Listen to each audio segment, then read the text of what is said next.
Welcome to the Zweig Letter Podcast, putting architectural, engineering, planning, and environmental consulting experts straight talk in your ear. These podcasts deliver great interviews with industry leaders and Zweig Group's 3 decades of invaluable research, leadership, management, marketing, client, and HR advice directly to you, free of charge. The Zweig Letter Podcasts let you develop personally and professionally, wherever you are.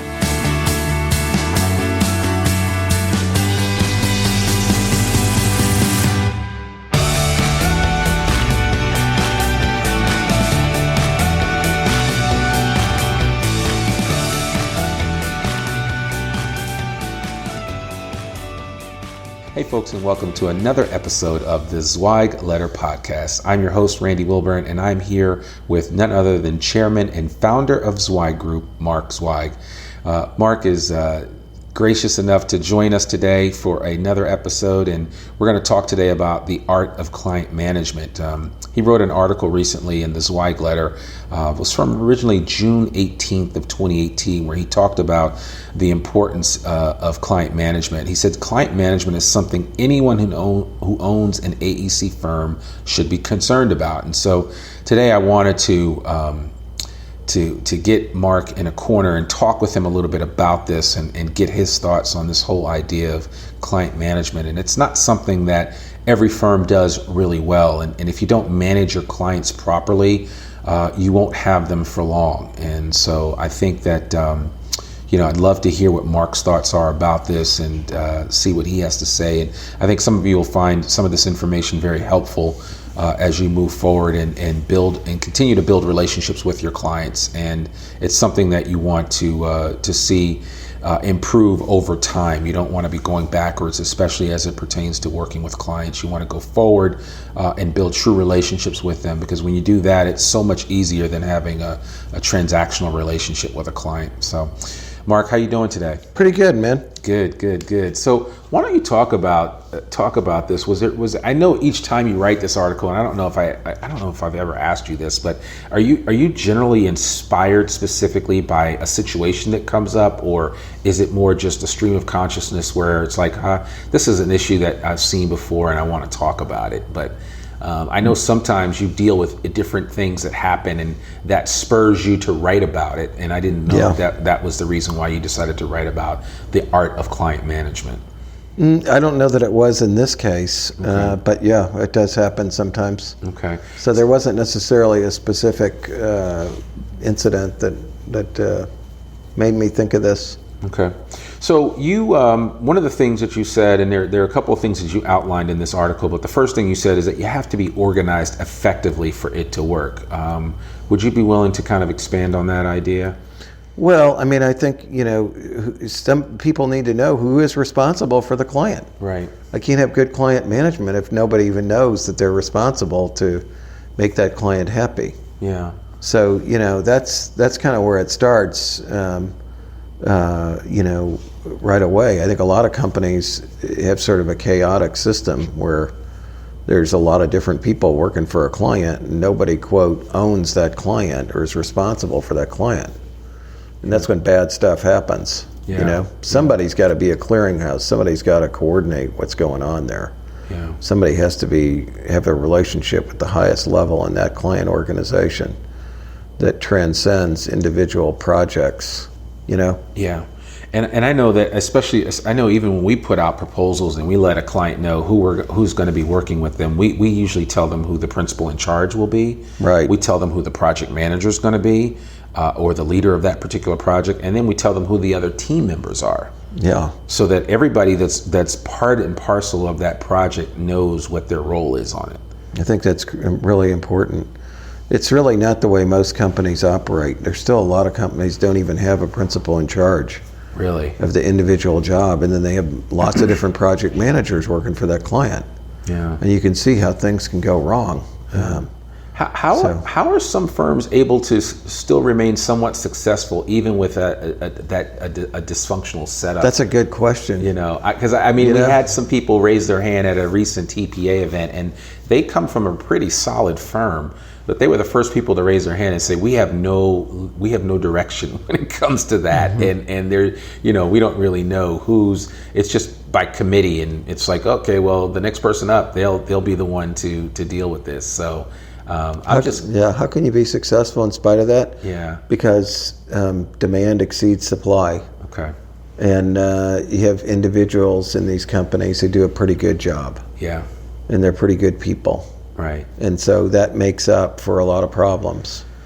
And I think that's the best explanation I can give. Yeah, but that's unfortunate though, because in actuality, you could really take your service and your ability to serve the need of the client to a whole another level.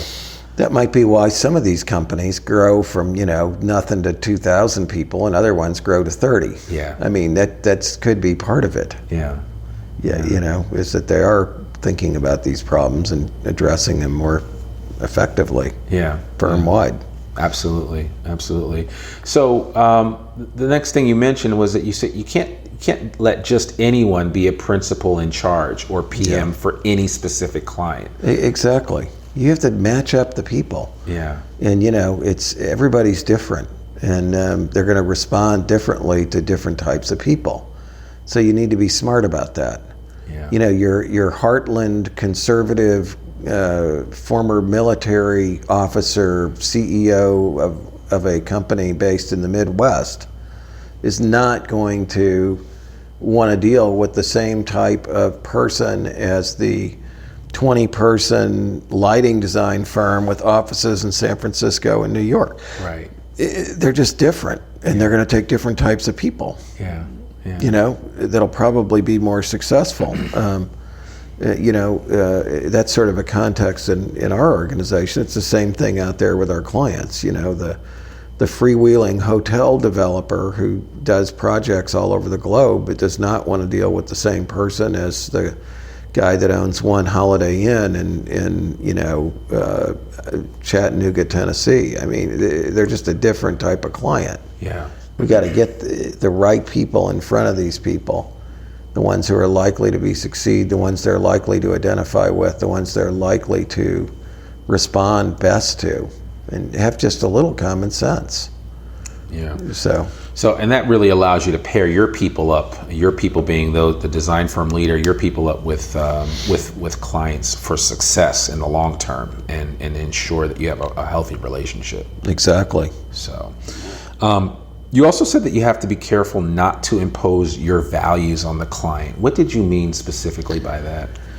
Well, I think there's certain people who just have particular political leanings or religious orientation or whatever that feel like they've got to, sell that to everybody they deal with. Mm-hmm.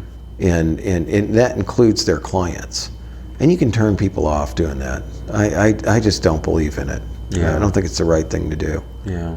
If you're on a mission and you're dealing with your personal life and your personal time, maybe that's a different matter, but not when it comes to business. I don't think everybody has to have the same value system I have. I just don't. Even though I wish they did sometimes. Yeah. I think the world would be a better place, but they just don't. So I'm not going to try to ram anything down anybody's throat. If you do, you're going to be alienating people. Today, people are very divided. And so the odds are you're going to alienate somebody if you start going down that path. Yeah. Somebody you might want to be doing business with. Yeah. And for that very reason, it's one of the things where you've decided not to talk about certain things. What are those things that you specifically tell people? Because I know you say it all the time. Well, I do. I think religion, politics, sort of hot social topics, I just try to stay away from. Yeah. I really do. If I get into that with somebody, I'm going to really know them well, right, and know where they stand, and right. I'm not going to create a problem for myself or for them. Yeah. I'm just not going to. It's not worth it to me. Yeah, because I'm sure you have, because you've built relationships with a lot of the clients over the years Sure. that you've worked with. Some stronger relationships than others, and I'm sure you're able to go. You know what roads you can go down and what roads you can't. So. And I think it's important for our listening audience to know that as well, because without that understanding, you could really run into some problems. You sure can. Yeah. I mean, and you really see it today quite a bit. I think the polarization of the nation, and so why put yourself in one camp or the other when you're going to cut off half of the potential clients right away by doing so. Right. It doesn't seem to be smart. No, it doesn't. And I think honestly, people just need to be who they are, but they need to let other people be who they are, right? And allow for a differing of opinions, even if you don't agree with it. Figure out a way to make it work. And honestly, who's to say that what you have to offer to a particular client isn't something that they really need? So make sure you're focusing first on the client's need and how you can serve them, and then kind of leave that other stuff on the sidelines, and it will allow you to be much more effective, and the client will appreciate it more, I think. So agreed. So now you also said that you have to understand that accessibility is a big area of concern for clients, and I know we've talked about being accessible to the client, but talk a little bit about. Well, it's taking those barriers down. It's having your cell phone number on all your outbound emails. It's having your cell phone number on your card, having direct dial numbers so people don't always have to go through a reception desk or auto attendant, or secretaries who pre-screen all calls. If you have that, you're not that accessible. Right. Yeah. Those are the kinds of things. Certainly response time is part of it, but the other part of it is just, can they find you? Yeah. Can they get to you directly, or do they always have to go through the voicemail system with a random, trying to figure out what your extension is, and then leaving a message for you on your company voicemail that you don't check?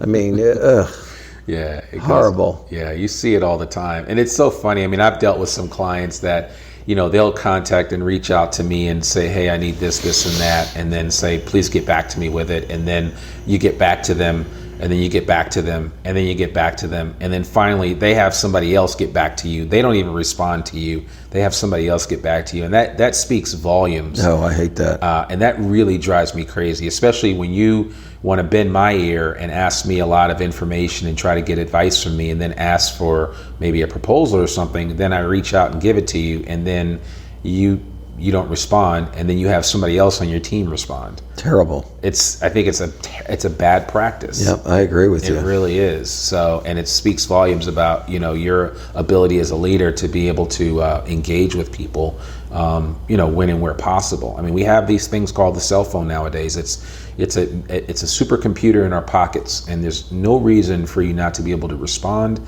and to get back to people and to make yourself accessible. Nobody's asking you to drop your fork in the middle of dinner, but there certainly are ways for you to let the client know and communicate to them that you are available for them. Absolutely. So those gatekeepers, some of the old timers in this business have these gatekeepers. Yeah. They can really be a pain. Yeah. Where everything, it's like many times I've done this. I ask for Bob so-and-so, whatever, Bob Johnson. Mm-hmm. And then, the phone rings and rings and rings and rings. And then I get a voicemail. This is Sally Smith. If you'd like to, so I always dial back to the operator and go, I asked for Bob Johnson, but I got somebody named Sally Smith. And I know what it is. Right. Sally Smith is Bob Johnson's personal servant. Yeah. Okay. So they go, well, that's Bob's secretary. I go, if I wanted to talk to Bob's secretary, I would have called Bob's secretary. Right. I wanted to speak with Bob. Right. And then half the time they'll ring again, and then I get the guy. Yeah. Okay? That's funny. It's ridiculous. Yeah. It's not a good setup. Don't do that. Don't make your clients jump through hoops just to get a hold of you. Yeah. Silly. Yeah, absolutely. And you don't want to be that. I mean, unfortunately, if you paint the picture that as an organization that you're accessible before you get the job, but then once you get the job, you're not accessible, then you've sold a false bill of goods. Isn't that right? Yep. Yeah. So, I mean, you have to be the way you are before you get the job which in most cases is going to be really proactive, Johnny on the spot, interacting with the client early and often, taking their calls whenever they reach out with a question, is the way you need to be once they become a client, and once you start working with them and they're already paying your bills. So really think long and hard about that. One of the other things you mentioned is that you have to be proactive when it comes to the art of client management. Would you kind of give us some ideas of what you mean specifically about being proactive from a client management perspective? Well, I think it's seeking them out and getting their input and making sure they're happy before they complain to you. Yeah. Checking up on them. Yeah. When there's no problem or when you don't think there's a problem. Yeah. Versus waiting for them to come to you with it. Well, that gets into the whole relationship building phase that you've talked about, and the fact that you are very intentional about just chatting with clients in general just to see how they're doing and not make it I've got to call so-and-so to let them know about this or that on a project. Yeah, you certainly have to do that, but sometimes it's good just to reach out to a client and see how they're doing. How are things going? How are the wife and kids? What's life like in their neck of the woods? I mean, would you agree that that's Absolutely. not a bad approach? No, I think that's what you got to do. Yeah, I mean, I know you have a lot of relationships with clients that are predicated on that. Yes, absolutely. I've had people that just became my friends over the years, and every time I call them, I don't even talk about work, and they bring it up and they give us something. Yeah. Yes. Yeah. Which is nice. I mean, that's always a good thing to have, but that's not why you do it. So. Yeah. And then finally, I think, and this kind of dovetails nicely into that, is that you say you have to care. Exactly. You got to care about them. It comes across. Yeah. You've got to show that you love them and you care and about them as individuals and in the work that you're doing, that it's important. Yeah. I don't know any easy way to say that. Yeah. It's not just about the money, but it's you're trying to do something good. Yeah, so make a difference. And I'd say that's the thing. That's the one thing I like about the design industry, is that just about everybody that's doing something in this space is doing something good. I mean, you are making a difference. You're Absolutely. You're making roads safe. You're making buildings safe. You're creating ways for people to get out of out of one environment and go to another. I mean, the built environment is such an amazing place, and everybody that listens to these podcasts, engineers, architects, environmental consultants, planners, landscape architects, you guys make it better for us. And so you already care from that perspective. You just have to communicate to the client how much you care about what their specific need is. And once they see that and it comes across that way, I mean, you win a friend for life. Exactly. You That's really what it's do. all about, man. Yeah. So it is. It makes it a lot more meaningful for all of us. It does, and fun. And then you want to come to work on Monday morning instead of like bemoaning the fact that you have to get up and do it all over again. So. Yep. So there you have it, folks. The art of client management from none other than Mark Zweig himself, with over 38 years of experience in the design space. Mark has seen and done a little bit of everything, literally, and he has made the mistakes. He's had the success, as we all have, and he's done it over and over again. And so you certainly have it from the horse's mouth when it comes to the art of client management.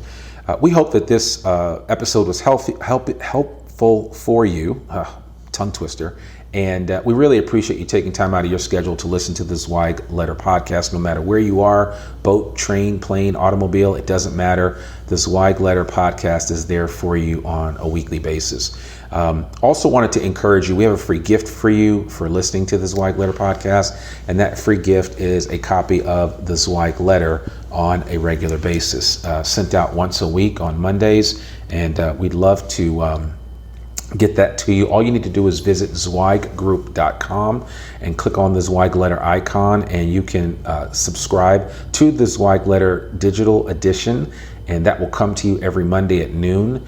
And so we really want to encourage you to do that. I think you'll be benefit from that newsletter, which has run continuously since 1992.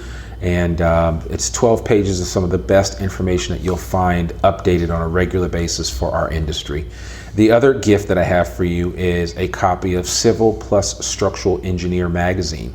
That magazine comes out monthly, and you can get a copy of that for free as well, a digital copy, by visiting zweiggroup.com, clicking on the Civil Plus Structural Engineer magazine icon, and just filling out your email address, and we'll get that digital subscription to you right away. We appreciate you so much listening to the Zweig Letter podcast. Mark has so much to share on a regular basis, and all of our team members, Chad, Jamie, Claire, Kaiser, so many other individuals here at Zweig Group, appreciate you, our listening audience, for all that you do and all that you bring to the table. And it's also good to hear from you. So if you've got feedback or you want to leave a review on whatever podcasting tool that you use to listen to it, be it iTunes, Stitcher, SoundCloud, please feel free to rate us, give us a review, and let us know what you think about it. If you ever want to reach out and be on the podcast because you think you have something to share, which I think everybody does, please reach out to me, Randy Wilburn, and all of my information are in the show notes,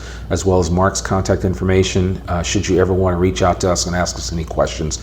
We really appreciate each and every one of you for taking time to listen to the Zweig Letter podcast. This is another episode brought to you for designers, engineers, architects, environmental consultants everywhere. We are done, and we will talk with you soon. Take care.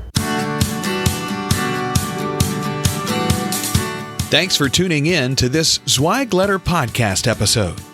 If you want more wisdom and inspiration, in addition to information about M&A, strategic planning, HR, and marketing your firm, subscribe now to the digital version of the Zweig Letter free of charge. Just visit thezweigletter.com/subscribe and leave your email address. Your free subscription will begin immediately.